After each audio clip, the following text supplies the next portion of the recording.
সরকারকে চাপে ফেলতে ভারত সীমান্তে পুশিং শুরু করেছে বলে অভিযোগ করেছেন বিএনপির মহাসচিব মির্জা ফখরুল ইসলাম আলমগীর। গতরাতে ঠাকুরগাঁওয়ে নিজ বাসায় স্থানীয় আলেমদের সাথে মতবিনিময় সভায় তিনি কথা বলেন। মির্জা ফখরুল আরও বলেন, সব রাজনৈতিক দল এক হয়ে অন্তর্বর্তীকালীন সরকার গঠন করেছে। ডক্টর মোহাম্মদ ইউনূস অল্প সময়ের মধ্যেই যতদূর সম্ভব দেশটাকে ভালো করা ও একটা সুষ্ঠু নির্বাচনের চেষ্টা করছেন বলেও জানান তিনি। নির্বাচনের গুরুত্ব তুলে ধরে ফখরুল বলেন, জনগণের ভোটের মধ্য দিয়ে প্রতিনিধি নির্বাচিত হলে তারাই জনগণের দুঃখ কষ্ট বুঝবে, আর যদি উপর থেকে চাপিয়ে দেয়া সরকার হয় তারা মানুষের কষ্ট বুঝবে না।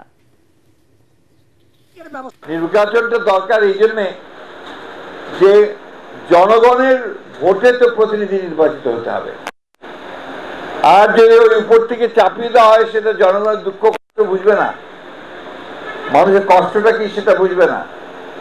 আমাদের যে মানুষগুলো জনগণের সঙ্গে থাকে তাদের দুঃখ কষ্ট বোঝে, সেই মানুষগুলো যদি নির্বাচিত পার্লামেন্টে যায় তাহলেই আমরা সেখানে তাদের কাছ থেকে ভালো ফলাফল আশা করতে পারবো। সংস্কার প্রস্তাবে রাজনৈতিক দলগুলোর ঐক্য তৈরিতে হিমশিম খেতে হচ্ছে ঐকমত্য কমিশনকে। সংবিধানের গুরুত্বপূর্ণ সংশোধনে বিপরীত মেরুতে অবস্থান বিএনপির সাথে জামায়াত এনসিপির। মৌলিক সংস্কারের রাজনৈতিক অনৈক্যকে দুর্ভাগ্যজনক বলছেন ঐকমত্য কমিশনের সদস্য ডক্টর বদিউল আলম মজুমদার। তবে তার আশা, বেশিরভাগ ইস্যুতে সবার একমত হওয়ার মাধ্যমেই প্রণয়ন হবে জাতীয় সনদ। বিস্তারিত জানাচ্ছেন একরামুল হক সাইম। ছাত্র জনতার গণ অভ্যুত্থানের বছর পূর্তি হতে বাকি প্রায় ১.৫ মাস, আর এর মধ্যেই রাষ্ট্র সংস্কারের রূপরেখা বা জাতীয় সনদ তৈরি করতে চায় অন্তর্বর্তী সরকার। যদিও মৌলিক সংস্কার ইস্যুতে ঐকমত্য কমিশনের সাথে অনৈক্যই বেশি দেখা যাচ্ছে রাজনৈতিক দলের।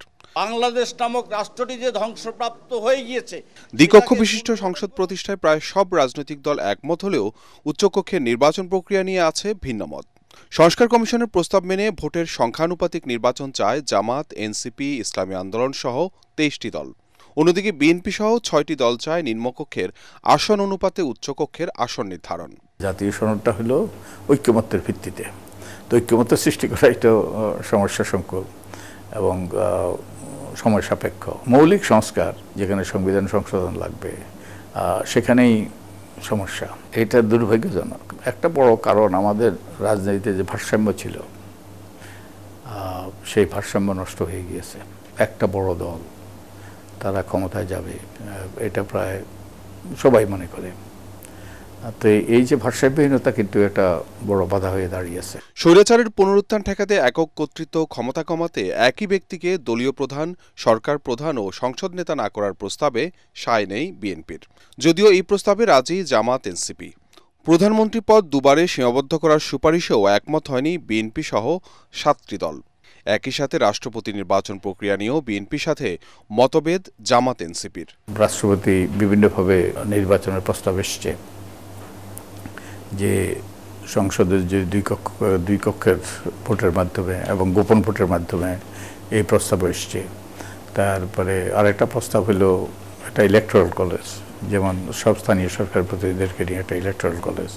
এরপরে অনেক দলেরই ইতিবাচক দৃষ্টিভঙ্গি আছে, আবার কিছু কিছু দলের ব্যাপারে তারা আগ্রহী না।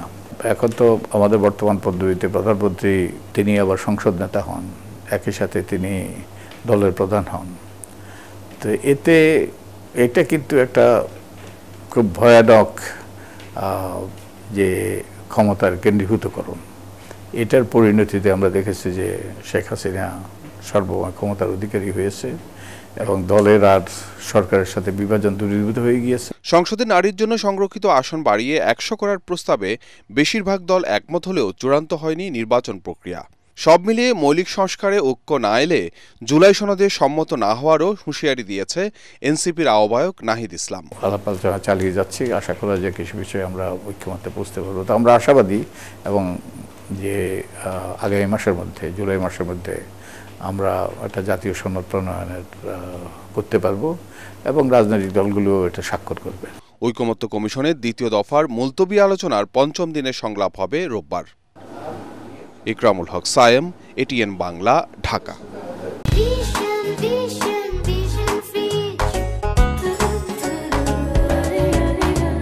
ইরানের সঙ্গে বড় পরিসরে দীর্ঘ যুদ্ধের প্রস্তুতি নিচ্ছে ইসরায়েল। ইরানের টানা ৮ দিনের ক্ষেপণাস্ত্র হামলায় তেল আবিব ও হাইফার ভূস্থাপনা বিধ্বস্ত হলেও ইসরায়েলের দাবি বড় কিছু ঘটেনি। ইরানের বিরুদ্ধে চলমান যুদ্ধে ইসরায়েলের জয় হয়েছে বলে মন্তব্য করেছেন মার্কিন প্রেসিডেন্ট। তবে ইরানের ধর্মীয় নেতা খামেনির দাবি, তাদের বীরেরা সাহসিকতার সঙ্গে শক্তি দেখিয়েছে। দখলদার ইসরায়েলকে বিচারের মুখোমুখি করে আলোচনায় ফিরতে চায় তেহরান। নিরাপত্তা পরিষদের বৈঠকে ইসরায়েলকে তুলোধুনো করেছে পাকিস্তান, চীন, রাশিয়া ও আলজেরিয়া। বিস্তারিত শরীফুল ইসলামের প্রতিবেদনে।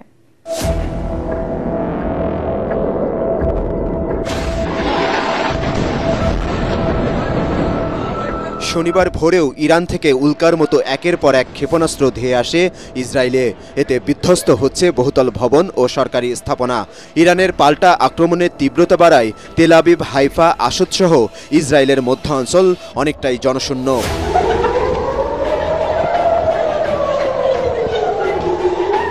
তারপরও যারা নিজেদের ঘরবাড়িতে অবস্থান করছেন, ইরানি ক্ষেপণাস্ত্র আঘাত হানার সতর্কতা সাইরেন বাজার সাথে সাথে জড়ো হচ্ছেন আশ্রয়কেন্দ্রে। ইরানের হামলায় দিশেহারা ইসরায়েলরা যুদ্ধবন্ধের আকুতি জানালেও তাতে কান দিচ্ছেন না প্রধানমন্ত্রী নেতানিয়াহু। উল্টো আরও বড় ধরনের দীর্ঘস্থায়ী যুদ্ধের সতর্কবাণী দিয়েছেন তিনি।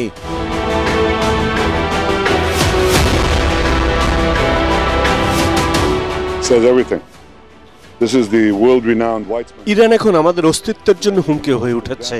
এই হুমকি দূর করতে শিগগিরই আমরা বড় অভিযানের প্রস্তুতি নিচ্ছি। ইরানিদের সামনে কঠিন দিন অপেক্ষা করছে।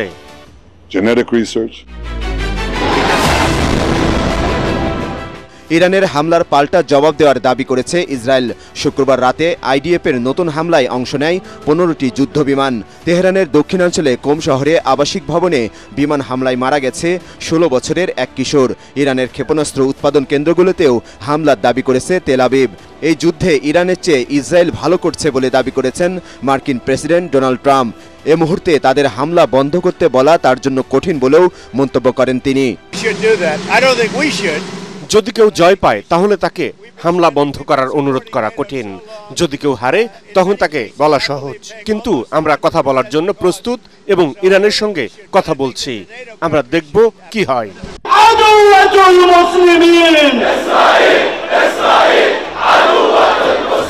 অন্যদিকে ইসরায়েলের হামলার প্রতিবাদে রাজধানী তেহরানে বিক্ষোভ করেছেন লাখ লাখ ইরানি। লাখো জনতার এই বিক্ষোভকে জাতির সাহসের প্রতিফলন বলে উল্লেখ করেছেন দেশটির সর্বোচ্চ নেতা আয়াতুল্লাহ আলী খামেনি। আমাদের প্রিয় জাতি সাহসিকতার সঙ্গে তাদের শক্তি প্রদর্শন করছে। ইরান বীরের জাতি, ইহুদিদের কাছে আমরা কখনোই মাথা নত করব না। চিরশত্রু দুদেশের চরম উত্তেজনার মধ্যে শুক্রবার সুইজারল্যান্ডের জেনেভায় আলোচনায় বসেন ইরান ও ইউরোপের একাধিক দেশের পররাষ্ট্রমন্ত্রীরা। ইসরায়েলের আগ্রাসন বন্ধ ও দখলদারদের বিচার না করে যুক্তরাষ্ট্রের সঙ্গে কোনো আলোচনায় বসবে না বলে সাফ জানিয়ে দিয়েছে ইরান। ইসরায়েলের আগ্রাসন বন্ধ না হলে আমরা কোনো কূটনৈতিক আলোচনা করব না। ইরানের পরমাণু কর্মসূচি শান্তিপূর্ণ এবং আত্মরক্ষার অধিকার আন্তর্জাতিক আইনে বৈধ। আমাদের প্রতিরক্ষা সক্ষমতা নিয়ে কোনো আলোচনা হবে না। নিরাপত্তা পরিষদের বৈঠকের উদ্বোধনী ভাষণে অবিলম্বে ইসরায়েল ইরান সংঘাত বন্ধের আহ্বান জানিয়েছেন জাতিসংঘ মহাসচিব। নইলে এই সংঘাতের আগুন কেউ নিয়ন্ত্রণ করতে পারবে না বলে সতর্ক করেন তিনি। ইসরায়েল ইরান সংঘাতের কেন্দ্রে রয়েছে পরমাণু প্রশ্ন। ইরান বারবার বলছে তারা পারমাণবিক অস্ত্র তৈরি করছে না, কিন্তু তা মানছে না ইসরায়েল ও যুক্তরাষ্ট্র। যুদ্ধ নয়, আলোচনার মাধ্যমে আমরা এর সমাধান চাই। বৈঠকে দেয়া বক্তব্যে ইসরায়েলকে তুলোধনো করেছেন পাকিস্তান, চীন, রাশিয়া ও আলজেরিয়ার রাষ্ট্রদূতরা। ইসরায়েলের সামরিক হামলার তীব্র নিন্দা জানিয়ে দ্রুত উত্তেজনা থামানোর আহ্বান জানিয়েছেন আরব লীগের নেতারা। শান্তি প্রতিষ্ঠায় জাতিসংঘ বিশ্বভুবনে অভিভাবকের দায়িত্বে থাকলেও তাদের কোনো কথাই শোনে না যুক্তরাষ্ট্র কিংবা ইসরায়েল। তাই দায়সারা বক্তব্য, বিবৃতি ছাড়া এসব দেশের ক্ষমতা ও দাপটের কাছে বড্ড অসহায় জাতিসংঘ। শরীফুল ইসলাম, এটিএন বাংলা।